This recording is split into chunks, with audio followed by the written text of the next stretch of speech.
حضور کی بارگاہ اقدس میں حاضری دینے کا ہمارا مقصد یہ بھی ہے کہ جیسے رتن ہندی کو دعا ملی کہ اللہ تیری عمر دراز کرے، تو جانب کے سامنے کھڑے ہوں، حضور نے فرمایا من ذرا قبری وجبت لہو شفاعتی، جس نے میری قبر کی زیارت کی اس کی شفاعت کرنا مجھ پر واجب ہو گیا۔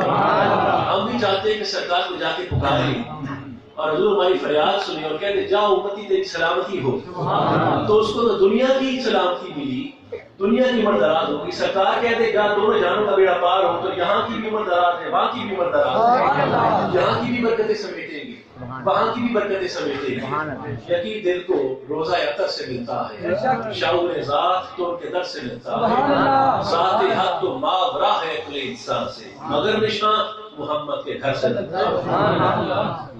یہ تو بات تھی محبت کی۔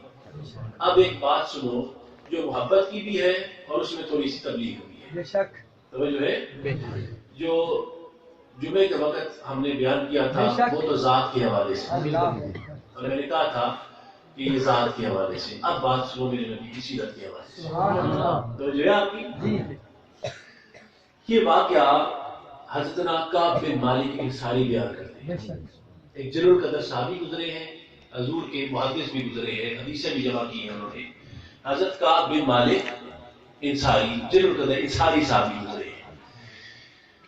وہ فرماتے ہیں، اب تھوڑا سنیے، یہ غزوہ تبوک کا منظر ہے۔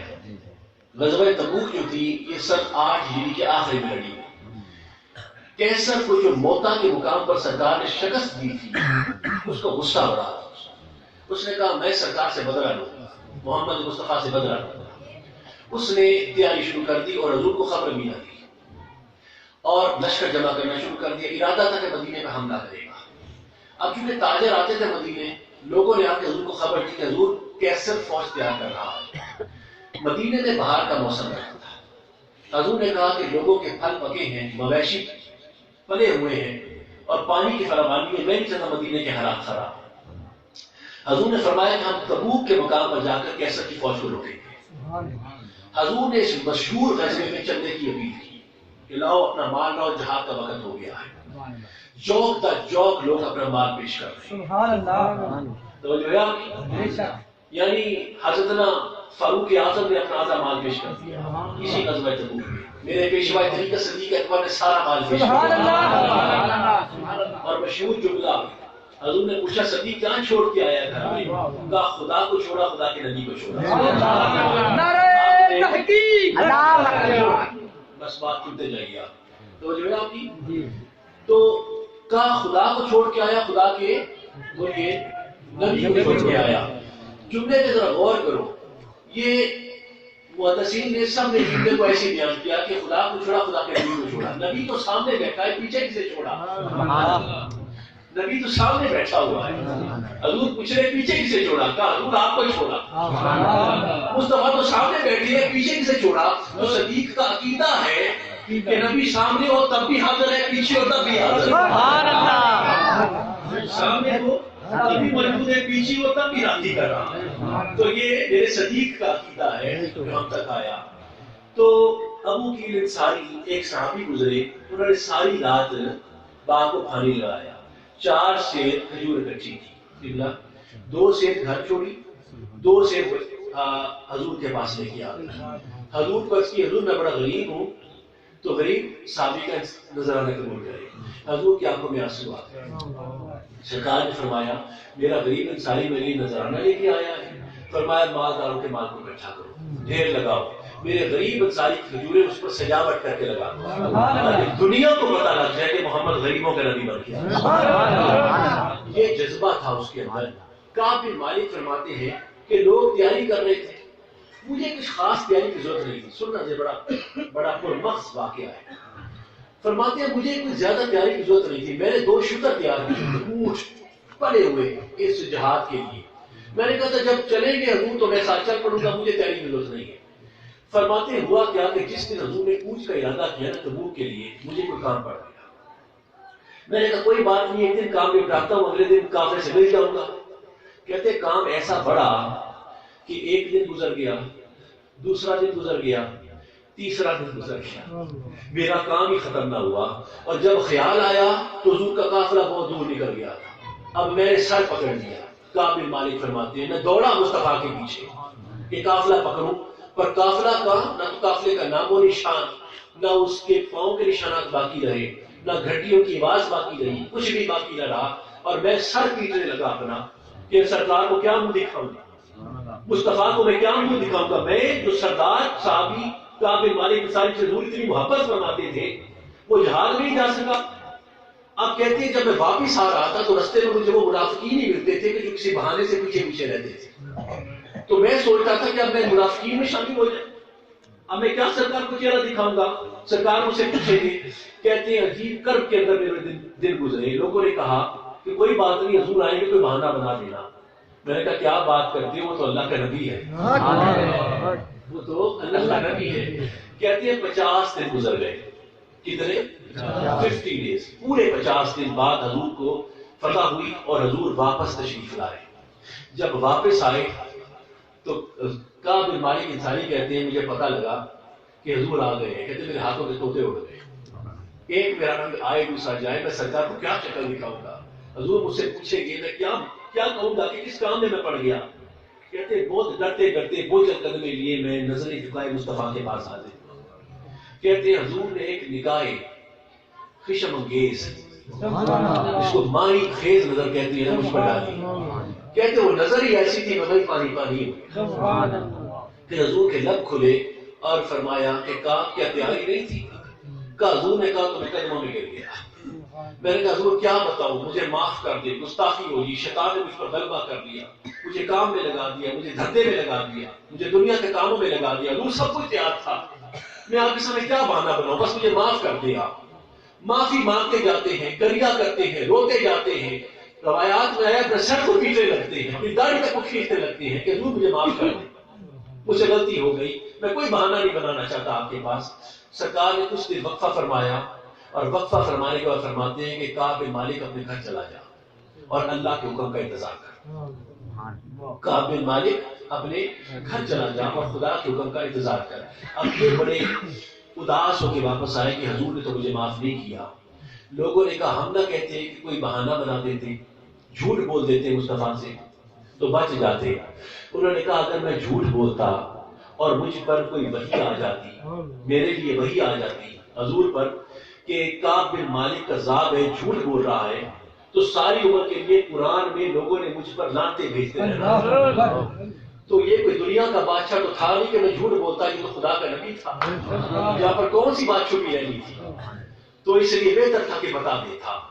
تو اب ہوا کہ آپ کے معافی تو نہ ملی اس وقت.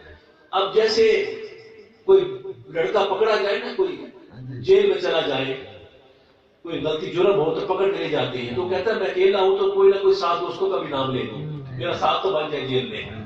تو بندے کو تسلی ہو جاتی ہے. وہی حال ان کے ساتھ ہوا. ان کو پتہ لگا کہ میں اکیلا نہیں ہوں تو اور بھی کچھ آدمی نہیں گئے تھے. ان کو تھوڑی تسلی ہوگی. ایک حلال بن امیہ اور ایک مرارہ بن ربیع، یہ دو بزرگ تھے اور کعب بن مالک جوان تھے. فرق یہ تھا کہ کعب بن مالک جوان تھے، دونوں بزرگ تھے، ضعیف تھے. وہ بھی دونوں نہیں گئے اور حضور ان سے بھی ناراض تھے. حضور ان سے بھی ناراض تھے، وہ بھی پیچھے رہ گئے. تو ان کو تسلی ملی کہ میں اکیلا نہیں ہوں، میرے ساتھ اور بھی ساتھ ہیں.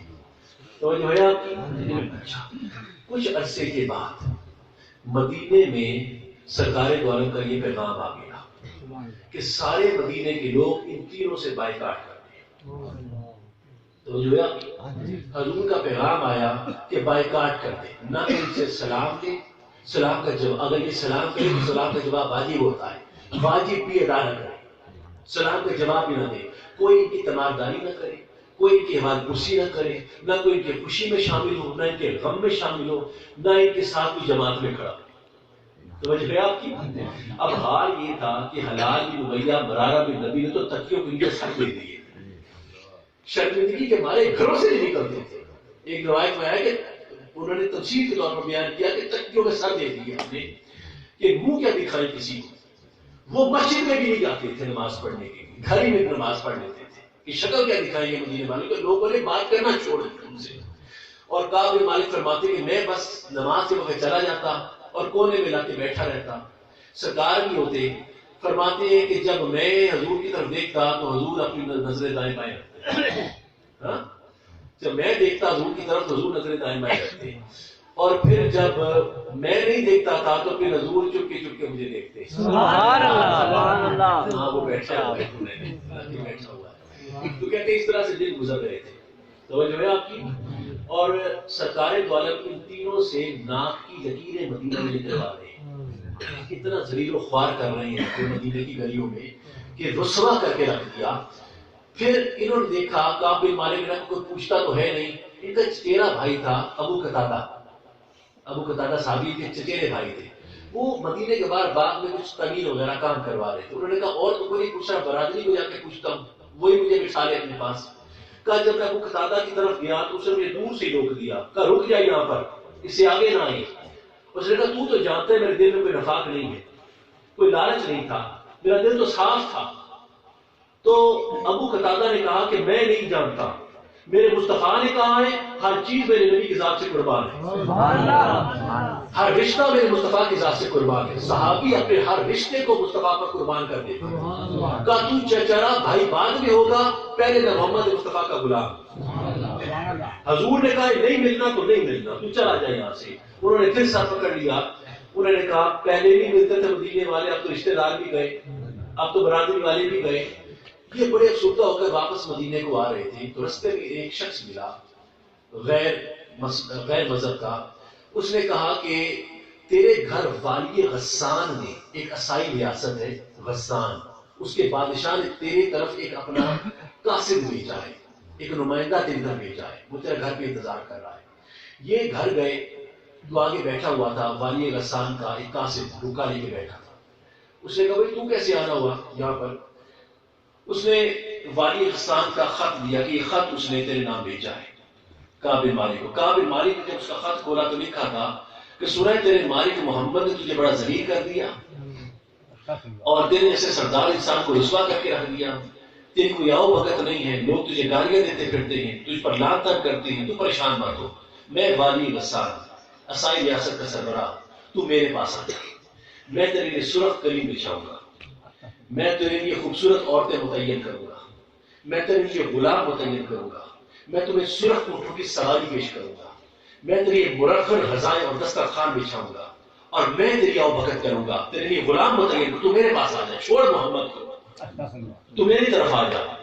انہوں نے کعب بن مالک نے حدیث میں ایسے ایسے پھر پیٹا، ان کی عادت پیٹنے لگے ایسے ایسے. کہا کہ حضور کی ناراضگی کم تھی، اوپر سے لوگ میرا ایمان بھی چرانا چاہتے ہیں. پہلے کم عذاب میں مبتلا ہوں کہ حضور ناراض ہو گئے ہیں، اب اوپر سے یہ کافر عیسائی آ کر میرا ایمان بھی مجھے چھیننا چاہتے ہیں. انہوں نے اس کے سامنے وہ خط پھاڑ دیا اور پھاڑ کر آگ کے سپرد کر دیا، جلا دیا، اور کہا والی غسان کو جا کے کہنا کہ اس کے التفات و کرم سے زیادہ مجھے اپنے نبی کی بے التفاتی عزیز ہے، ان کی ناراضگی عزیز ہے. اس کے التفات و کرم سے زیادہ، مہربانی سے زیادہ مجھے مصطفیٰ کی ناراضگی عزیز ہے. یہ مہربانی وہ اپنے پاس رکھی، میں جیسے بھی ہوں میرا نبی ہے، میں جنم ہو جاتی. تو جو ہے آپ کی اب دیکھ رہے ہیں کہ حضور کیا کر رہے ہیں، کیا کر رہے ہیں حضور ذلیل و رسوا کر رہے ہیں سب کو. مدینے کی گلیوں میں لوگوں کے آگے کوئی چیز نہیں، نہ کوئی رشتہ، نہ کوئی چیز باقی نہ رہی. اور حد تو یہ کر دی کہ ایک اور پیغام آ گیا مدینے میں. اب جب یہاں تک بات پہنچی تو ایک اور حضور کا پیغام مدینے میں آیا کہ ان کی بیویوں کے لیے، تینوں صحابیوں کی بیویوں کے لیے، کہ اپنے شوہروں سے قطع تعلق کر ہائے ہائے. اب سن رہے ذرا بات، اس میسج پہ غور کرنا جو میں دینا چاہ رہا ہوں، پیغام دینا چاہ رہا ہوں. حضور نے کہا ان کی بیویوں کو کہو کہ ان سے قطع تعلق کر لیں. کعب بن مالک نے پوچھا کیا طلاق کا حکم آیا ہے؟ کہا نہیں، طلاق نہیں کہا، سیپریشن، علیحدگی کر لیں، بالکل قریب نہ آئے، نہ بات کرے، نہ کوئی گفتگو کرے، نہ پاس جائے، نہ صحبت ہو، کچھ بھی نہ ہو. تو حلال بن امیہ کی بیوی چلی گئی حضور کے پاس. اس نے کہا حضور میرا تو بوڑھا بندہ ہے، وہ تو اٹھنے قابل نہیں، پانی تک اٹھ کے نہیں پی سکتا، تو اتنا تو حکم کرے کہ میں روٹی دے دیا کروں. حضور نے فرمایا دور دور روٹی رکھ دیا کر، قریب نہ جائے اس کے. تو لوگوں نے کہا کہ وہ چلی گئی ہے، کہا کہ مالک تو بھی بیوی کو بھیج دیں حضور کے پاس، وہ بھی اجازت لے لیں. انہوں نے کہا کہ وہ تو بوڑھا ہے، میں تو جوان ہوں، پہلے کیا حضور کا ناراضگی کا میں اوپر سے اور تانا لے لوں گی جا کے، تو میں نے تو نہیں جانا. انہوں نے اپنی بیوی کو لے کے بھیج دیا کہ تو بیوی چلی جا یہاں سے، نہ تو ہوگی نہ میں تیرے پاس آؤں گا. تو اس کو لے کے بھیج دیا. اب بیویاں بھی گئی, توجہ ہے, رشتے بھی گئے, توجہ ہے, نبی بھی ناراض, نہ مسجد نہ باہر نہ کوئی چیز باقی نہ رہی. مصطفیٰ ان کو ذلیل و خوار کر رہے ہیں. کیوں کر رہے ہیں؟ جہاد میں نہیں گئے. کیوں کر رہے ہیں؟ کہ بغیر اجازت کے جہاد میں انہوں نے نہیں گئے اور وہاں سے رخصت حاصل کر لی بغیر مصطفیٰ کی اجازت کے. حضور ناک کی لکیریں نکلوا رہے ہیں. آپ نے غور کیا کتنا ذلیل کیا؟ جنہوں نے قدر صاحب تاج بن مالک انصاری, حلال بن ربیعہ, مرارہ بن ربیع کو حضور نے ذلیل کر کے رکھ دیا مدینے کی گلیوں میں. 50 دن گزر گئے. کتنے دن؟ 50 دن تک مصطفیٰ ان کو ذلیل و خوار کرتے رہے. اور آخر میں ایک رات کے چھت پہ لیٹے تھے, سوئے تھے, تو سیرا کی پہاڑی ہے پاس مدینہ میں, خندق کے پاس, اس کے اوپر رات کے وقت میں سیدنا صدیق اکبر چڑھے اور چڑھ کر بابا کے دور اعلان کیا کہ کعب بن مالک کو کہو اسے مبارک ہو, اس کی توبہ قبول ہو گئی. کعب بن مالک کو کہو کہ اس کی توبہ قبول ہو گئی ہے. کعب بن مالک فرماتے ہیں کہ مجھے ایک جوتی ملتی تھی, دوسری نہیں ملتی تھی. میں دوڑا نبی کی طرف جیسے بچہ اپنی ماں کی طرف دوڑتا ہے, اور کبھی میں گرتا, کبھی میں کھڑا ہوتا, کبھی میں گرتا, کبھی میں کھڑا ہوتا, اور میں ٹھوکریں لگتا اور مصطفیٰ کے قدموں میں جا کے گر گیا. میں نے کہا حضور بڑا کرم کیا, آپ نے معاف کر دیا, بڑی مہربانی کی. میں تو سمجھا تھا مر جاؤں گا ایسے ہی اور ساری عمر کی لان تان ہوتی رہے گی اور واصل جہنم میں ہو جاؤں گا. آپ نے تو بڑی مہربانی کی حضور کہ آپ نے مجھے معاف کر دی. 50 دن سے معاف تو کر دیا, مہربانی تو کر دی, شفقت تو فرما دی, ناراضگی ختم تو کر دی, توبہ تو قبول کر دی. تو حضور نے تھپکی دی اور فرمایا ہاں کعب تو سچا ہے, یا وہ دن تیرے لیے مبارک تھا جس دن تیری ماں نے تجھے جنا تھا, یا یہ دن مبارک ہے جس دن خدا نے تیری توبہ قبول کی. تو صاحبان نے کہا کعب بن مالک کا حضور مجھے حکم دیں کہ جو مال میں نے اکٹھا کیا تھا نا دنیا کے لیے, وہ سارا مال میں اسلام کے لیے صدقہ کر دوں, سارا آپ کی خدمت پیش کر دوں. حضور نے فرمایا نہیں, سارا مال نہیں لوں گا. کہا حضور میں آدھا مال دے دیتا ہوں. کہا آدھا بھی نہیں لوں گا. حضور مہربان ہے نا. فرمایا تیسرا حصہ دے دوں؟ کہا ہاں تیسرا حصہ دے دے. تو تیسرا حصہ لے کر حضور نے ان کی توبہ قبول کر لی. توجہ ہے آپ کی. اب میں آپ کو آیا نتیجے کی طرف لے کر, یہ سزا کس بات کے لیے؟ بولے کس بات کے لیے؟ سب بولو, نوجوان بولو کس بات کے؟ جہاد کتنا رکن ہے مال میں؟ 5واں. پہلا کیا ہے؟ نماز, دوسرا روزہ, تیسرا زکات, چوتھا حج, 5واں جہاد. تو جو آخری والے رکن پر نہیں گیا, جہاد پر نہیں گیا, اس کا عالم یہ ہے کہ مصطفیٰ صحابی ہو کر جو حضور کے سامنے زیارت کی, جن کا مقام اتنا افضل ہے, ان کو نہیں چھوڑا, ان کی ناک کی لکیریں نکلوا دی, ذلیل و خوار کر رسوا کر کے رکھ دیا, اور ان کی عزتوں کو نیلام کر کے رکھ دیا مدینے کی گلیوں میں. تو اندازہ کرو کہ جو نماز نہیں پڑھے گا, جو روزہ نہیں رکھے گا, جو حج نہیں کرے گا, جو زکات نہیں دے گا استطاعت کے باوجود, تو مصطفیٰ وہاں پر لکیریں کیسے نکلوائیں گے؟ یا خدا جانے یا نبی جانے. وہ تو خوش قسمت تھے کہ مصطفیٰ سامنے موجود تھے اور ہاتھ جوڑ جوڑ کے معافیا لے لی. ارے تمہارے پاس کتنی مہلت ہے, مصطفیٰ موجود تو ہیں, لیکن مصطفیٰ اگر اس مقام پر تمہاری گریبان پر ہاتھ ڈالے اور کہے کہ جب میں نے اپنے عزیز ترین صحابی کو نہیں بخشا تھا اور اس کی بھی ناک کی لکیریں, تو تم کیا چیز ہو؟ تو یہ پیسے اس لیے ہے کہ تم اس وقت کے آنے سے پہلے یہ محتاط رویہ اختیار کرو کہ اگر 5واں رکن ادا نہ کرنے والا مصطفیٰ کے عطا سے نہیں بچ سکا, تو بے نمازی کا حال کیا ہوگا, بے روزگار کا حال کیا ہوگا, بے زکاتے کا حال کیا ہوگا, بے حجے کا حال کیا ہوگا. یا خدا جانتا ہے, مصطفیٰ جانتا ہے. اور اس وقت جو لکیریں کروائی جائیں گی اس میں ہم خدا کی پناہ چاہتے ہیں. ہمارا عقیدہ ہے کہ مصطفیٰ شفاعت فرمائیں گے, لیکن ایک بات یاد رکھیں, شفاعت اس وقت ہوگی جب آپ دھوئے جاؤ گے. کامل مرشد ایسا ہو گے تو بھی بانگنے چھٹے. پہلے میرا مصطفیٰ سب سے بڑا پیر ہے. پہلے تمہارا مال پاک کیا جائے گا, تمہارے جسم کو پاک کیا جائے گا, اور پاک آرام سے نہیں کیا جائے گا, وہ بھٹی میں چڑھایا جائے گا. اور اس مقام پر جو سزا دی جائے گی اس کو ہم سہنے کے قابل نہ ہوں گے. انسان کی فطرت ہے کہ جب تک خوف مسلط نہ ہو وہ سیدھی راہ پہ نہیں آتا. یہ بیان کرنا ضروری ہے آپ کے لیے. شفاعت مصطفیٰ ہوگی, پر حق خدا جس نے چھوڑا ہوگا اس سے اس کی بات کو ضرور کی جائے گی. اور جب ایک دفعہ بات پرس کی جائے گی اس کو پاک کیا جائے گا اور عذاب سے پاک کیا جائے گا اور اس کو سزا دی جائے گی, اور جب پاک کیے جاؤ گے اس وقت تمہاری جنت تمہارا مقدر ہوگی. کوئی شک نہیں ہے کہ جنت کلمہ گو کے لیے ہے، مومنین کے لیے ہے، لیکن یہ مت بھولنا کہ جو کرتوت کیے ہیں، جو قضائیں کی ہیں، جو زکات چھوڑی ہے، جو روزے چھوڑے ہیں، اس کا عذاب لیا جائے گا. اور اگر حضور نے پھر بھی منہ پھیر لیا تو کدھر جائے گی؟ کس کو منہ دکھائے گی؟ کس کے سامنے سوال کرے گی؟ وہاں پر تو انبیاء نسل رسی میں پڑے ہوں گے، تو کس کی طرف جاؤ گے؟ اگر مصطفیٰ نے بھی منہ پھیر لیا تو بہتر ہے کہ اس وقت کے آنے سے پہلے تم نماز کی طرف قائم ہو جاؤ، تم روزے کی طرف قائم ہو جاؤ. اگر استطاعت رکھتے ہو تو زکات نکالا کرو، اور اگر آپ تک طاقت ہے حج کے لیے جایا کرو. یہ ارکان ہے جن کو پورے کیا کرو. تو جو ہے آپ کی یہ سیرت کا وہ پہلو ہے جس کو ادا کرنا تمہارے پر فرض کیا گیا ہے، واجب کیا گیا ہے. محفل پاک کے انعقاد کا مقصد یہ ہے کہ یہاں پر سیرت کے رویے پروان چلتے چلے. آپ ذات سے محبت رکھتے ہو نا، پر ذات کا ایک پہلو سیرت مصطفیٰ بھی ہے. اور سیرت مصطفیٰ کتنا اہم پہلو ہے علی پاک فرماتے ہیں. سنیے گا، حیدر کرار شیر خدا باب مدینہ العلم تاجدار حل عطا، آپ فرماتے ہیں کہ ایک شخص آپ کے پاس آیا تو جو ہے آپ کی اس نے عرض کیا علی میں جب کافر تھا تو میں نے ایک منت مانگ لی تھی کہ اگر اللہ مجھے بیٹا دے دے تو میں کسی کتے کے ساتھ بیٹھ کر کھانا کھاؤں گا. تو جو ہے آپ کسی کتے کے ساتھ بیٹھ کر، میں منت تھی، میں جائے تو کافر تھا تو جائے لانا میری منت تھی. تو اب علی میں کلمہ پڑھ کے مسلمان ہو گیا، اب مجھ پر حیا لازم ہے، پاکی لازم ہے. اب پتہ ہے میں کسی کتے کے ساتھ بیٹھ کر کیسے کھانا کھاؤں؟ اللہ نے مجھے بیٹا بھی دے دیا. بھائی اللہ دیتا ہے، وہ تو کافروں کو بھی دیتا ہے، یہودیوں کو بھی دیتا ہے، سب کو دیتا ہے، عیسائی کو دیتا ہے. تو بس اللہ نے مجھے نواز دیا، منت کی پیچھے نہیں نوازا. پر میں یہ سوچتا ہوں کہ میں نے منت تو مانگی تھی کہ کتے کے ساتھ بیٹھ کے کھانا کھاؤں گا، تو میں منت اب پوری کیسے کروں اپنی؟ تو علی نے تبسم فرمایا کہ اول تو ایسی قسم کی کوئی حیثیت نہیں ہے جو اللہ، نبی اور قرآن کے علاوہ، اس کی کوئی حیثیت نہیں ہے.